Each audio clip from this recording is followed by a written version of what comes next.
Président, ministre, collègues, après l'heure de parole du gouvernement, je n'ai que 10 minutes de temps de parole. Je serai donc aussi direct que vous vous y attendez. On a bien vu aujourd'hui que vous avez changé de ton depuis ce que vous disiez il y a quelques jours. Peut-être vous êtes-vous vous-même effrayé des conséquences de ce que vous avez déclenché. Alors, pourquoi attiser cette braise-là, Monsieur Édouard Philippe et Monsieur Macron? Vous avez décidé délibérément d'injecter une dose de poison de méfiance et de discorde dans les veines du pays. Comment osez-vous dire qu'aborder ce sujet, ce serait lever un tabou, en finir avec un déni de la réalité? Comment osez-vous dire que notre pays a été privé de discussion sur ce sujet? La famille Le Pen en a fait son programme depuis 40 ans. Ça fait 40 ans que les mêmes arguments viennent sur la table, 40 ans qu'on fait les mêmes répliques et 40 ans que le peuple français prend ses dispositions électorales en parfaite connaissance de cause. Et le Parlement, il en parle à la moyenne d'un texte par an. Et depuis le début du quinquennat, c'est la troisième fois que vient devant cette Assemblée la question de l'immigration. Autant de bavardage aux conséquences cruelles pour ceux qui en subissent les conséquences. Et quel est le bilan de ce travail législatif? Voilà ce dont vous ne nous avez rien dit, Monsieur le Premier ministre. Quel est le bilan de toutes ces mesures? À quel moment a-t-il été fait? Et en particulier les vôtres, puisque vous avez fait 2 textes. Rien. On ne le sait pas. Personne ne le saura. Alors, on peut quand même se poser la question, si vous y revenez, c'est que le bilan n'est pas bon, sinon vous n'y reviendriez pas. Et si vous avez été mauvais dans le passé, pourquoi seriez-vous bon dans l'avenir? En réalité, nous sommes convoqués pour fournir le décor d'une nouvelle opération de propagande dans une campagne électorale permanente.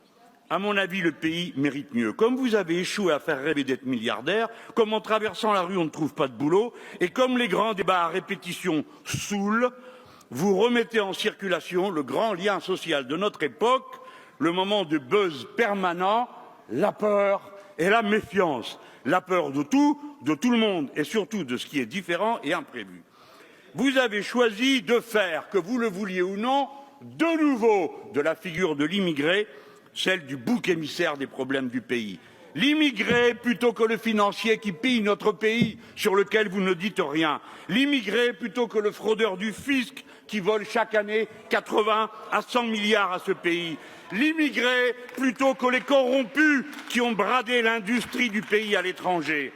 Oui, parce que quand les riches et les puissants fuient l'impôt en comparant, ils le font en comparant les régimes fiscaux pour profiter de notre pays sans prendre leur part d'effort à son existence. Alors il se figure que les pauvres font pareil en comparant les régimes sociaux.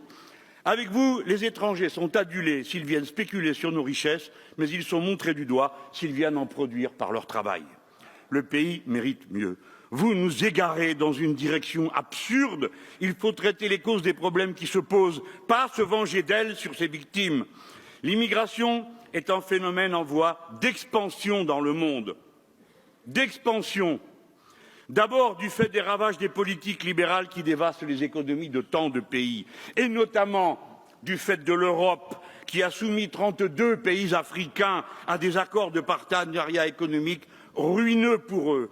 Ensuite du fait des guerres que ces violences économiques déclenchent. Enfin, désormais, du fait du changement climatique qui va mettre près d'1 milliard de personnes sur les routes de la fuite.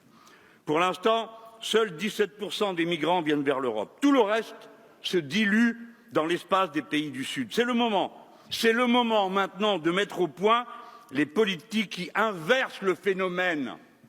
La question la plus urgente est que les gens puissent rester chez eux, car ils ne partent pas par plaisir, ils partent contraints et forcés, faute d'avenir désirable sur place. Et vous, Monsieur Édouard Philippe, comme moi, si nous étions à leur place, nous en ferions autant pour nous-mêmes et pour nos enfants. C'est ce qu'ont fait 500 000 Grecs, 400 000 Espagnols devant la ruine de leur pays. Nous tournons le dos à ce défi lancé à la civilisation humaine dans son ensemble. Les gens doivent pouvoir rester chez eux, vivre et travailler au pays, disait-on il y a 30 ans de cela, quand on refusait les migrations entre régions françaises. Il faut relocaliser les productions, il faut avoir un bon usage des frontières.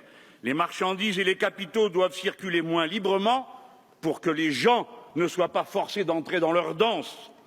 Quel genre de mur allez-vous inventer pour vous prémunir du désir de chaque être humain d'améliorer son existence? Vous avez jeté de grosses larmes sur le mur de Berlin. Il est tombé, il s'en est construit depuis 75 dans le monde, sur 40 000 kilomètres de long, c'est-à-dire l'équivalent de la circonférence de la Terre. Tout cela ne mène nulle part. Répondre à un défi nécessite d'abord un bon diagnostic. Le pays mérite mieux qu'un collage de fantasmes et des bricolages de technocrates.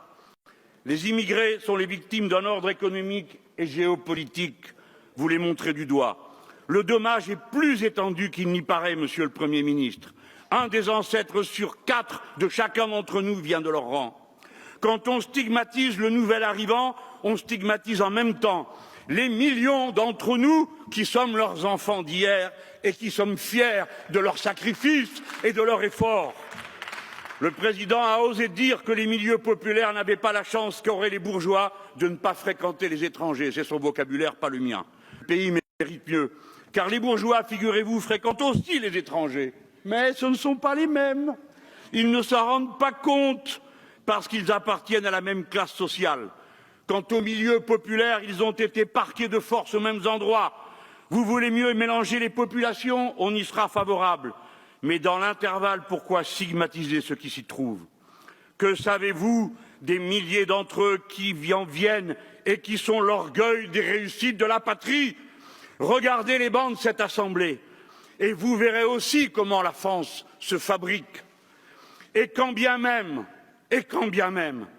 vos enfants sont-ils prêts à se lever à 5 heures du matin pour aller nettoyer les bureaux, prêts à aller respirer l'asphalte, à verser sur les routes, à garder les gosses des autres, à domicile?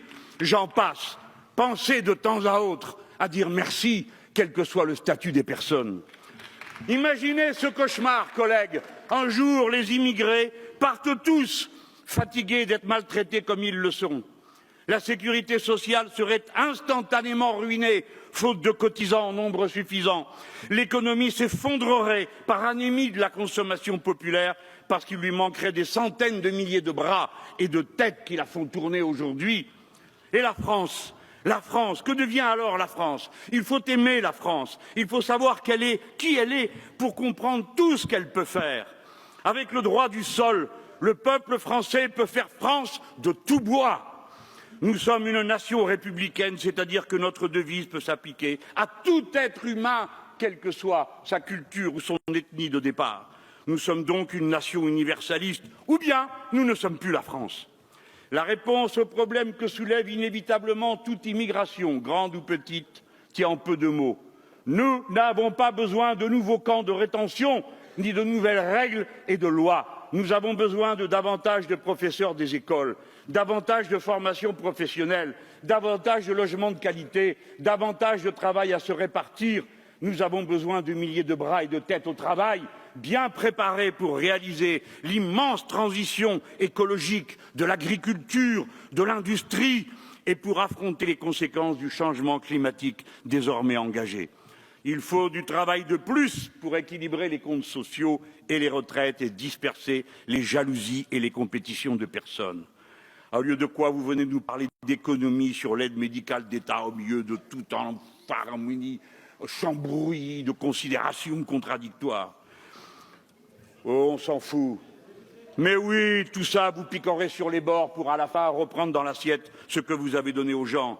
Car tout le monde sait comme nous combien les microbes ignorent absolument tout de la situation administrative des gens qui les transportent. Refuser de soigner un malade est un comportement humainement inacceptable, comme c'est aussi un comportement comptablement absurde. Mais si vous venez de dire le contraire, ne vous en cachez pas, vous vous dissimulez. Si on ne soigne pas les gens au départ des maladies, non seulement ils contaminent les autres, mais ensuite, quand ils arrivent à l'hôpital, leur situation et leur état est aggravé et alors ils coûtent 50% de plus cher qu'auparavant. Mieux vaudrait faire des économies ailleurs. Par exemple, en récupérant l'argent de la fraude sociale des entreprises qui coûte 7 à 9 milliards d'euros à la sécurité sociale. Intéressez-vous plutôt au travail détaché qui oblige des centaines de milliers de personnes à une vie d'esclavage. Le travail détaché qui engendre des milliers d'emplois perdus pour ceux qui vivent ici, Ce débat ne se conclut par aucun vote, aucune proposition. La France mérite mieux. Attention aux apprentis sorciers qui menacent de briser la matrice qui produit la patrie républicaine des Français en tapant sur le clou de l'immigration. J'appelle les millions de binationaux et les enfants de ces longues et belles histoires de vie commencées ailleurs, ceux de la première ou de la deuxième génération, à s'exprimer pour dire qu'ils en ont assez d'être la chair à canon électorale. La France est notre partie républicaine commune, elle est le lieu de notre avenir en commun, elle est à tous ceux qui la font vivre et qui l'aiment.